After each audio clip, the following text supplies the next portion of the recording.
Βρισκόμαστε μπροστά από το ξενοδοχείο Άριστον, όπου θα γίνει το Fake Time. Fake Time είναι η σχέση του καθενός με τον χρόνο.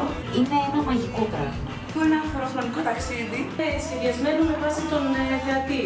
Άρα και έχει μελετηθεί η ανθρώπινη φύση στην καθημερινότητά μας. So I think everybody should come and experience this. Ο θεατής καλείται να ενδοσκοπήσει, να αναρωτηθεί αν κάνει τη ζωή που θέλει.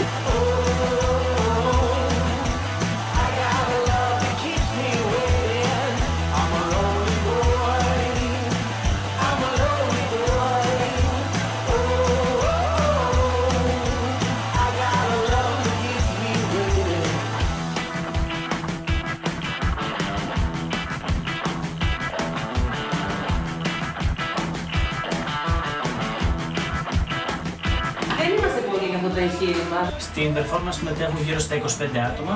Όμως η αυτονομία ποτέ δεν χάνεται. Αυτό είναι η ζωή. Άρα το πείραμα του να μεταφέρεις τη ζωή στην τέχνη είναι κάτι πρωτότυπο που δεν έχει ξαναγίνει στην Θεσσαλονίκη, σίγουρα. Είναι πάρα πολύ ωραίο γιατί έχει πολύ το στοιχείο του παράδοξου μέσα. Υπάρχει το συναπαρευτής. Και τη μαγεία.